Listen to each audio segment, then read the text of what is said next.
하루 24시간이 이렇게 길 줄 몰랐어요.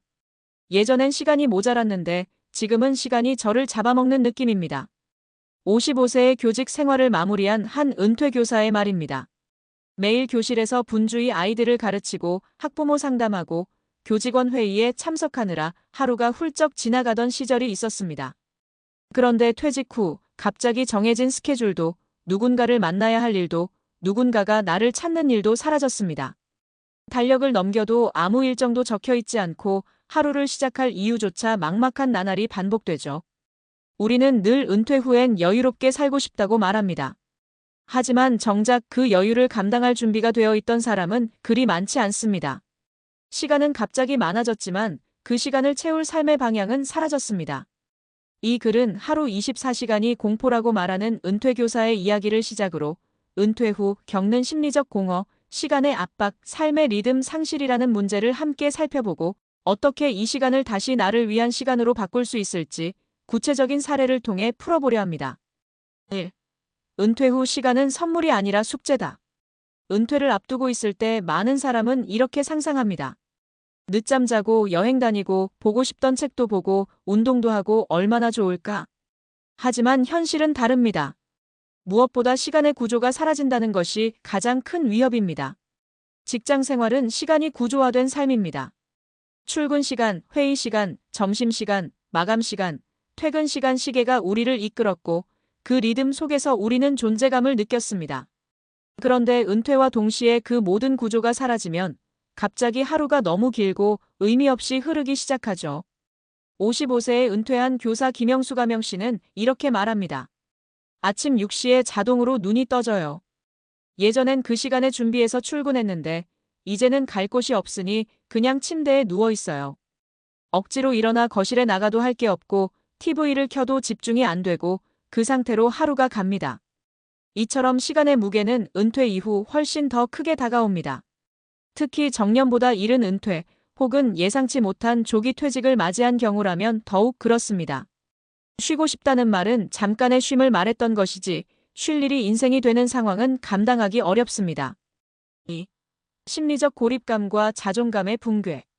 두 번째 문제는 정체성의 붕괴입니다. 30년 가까이 교사라는 이름으로 살아온 사람에게 퇴직은 직장을 그만두는 것이 아니라 나라는 역할 하나가 사라지는 경험입니다. 내가 누구인지, 누구에게 필요한 사람인지를 다시 정의해야 하는데 그것이 쉽지 않죠. 이때 가장 큰 충격은 찾는 사람이 없다는 것입니다. 은퇴한 뒤 학교에서는 연락이 뚝 끊겼고 학생들도 잊은 지 오래고 사회적 역할도 사라진 상태에서 하루 종일 혼자 있다 보면 문득 이렇게 생각이 듭니다. 나란 존재가 이제 필요 없는 건 아닐까? 이 고립감은 은퇴자들의 자존감을 서서히 무너뜨립니다.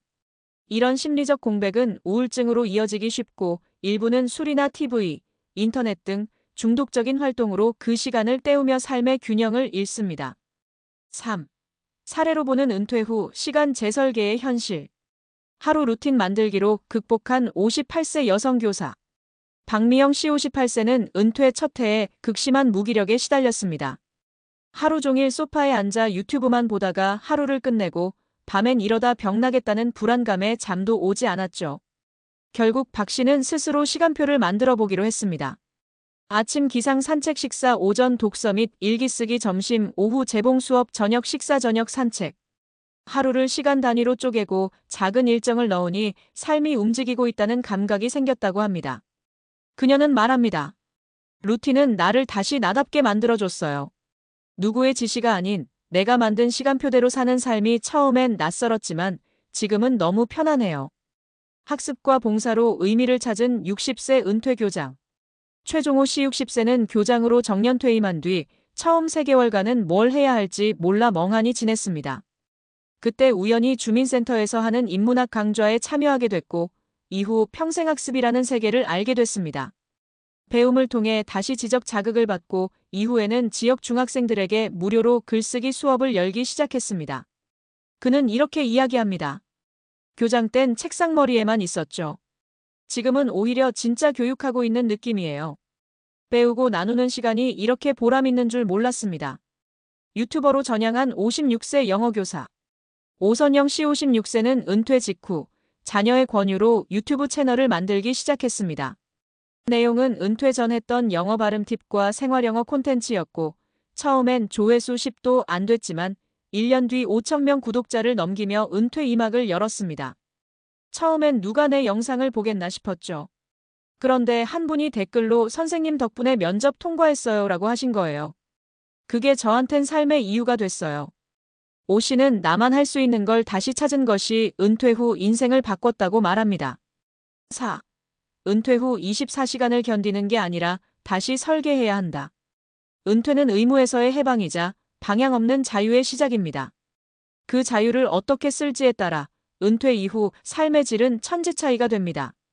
가장 중요한 건 일정 없는 하루의 의미를 부여하는 연습입니다. 작은 일도 괜찮습니다. 아침에 일어나 걷기, 점심에 새로운 요리해보기, 온라인 강의 듣기, 지역활동 참여하기 이 모든 것이 새로운 리듬이 될 수 있습니다. 무엇보다 나는 아직 할 수 있다는 감각을 계속 유지하는 것이 중요합니다. 시간은 두렵지만 잘 다루면 가장 좋은 자산이 됩니다.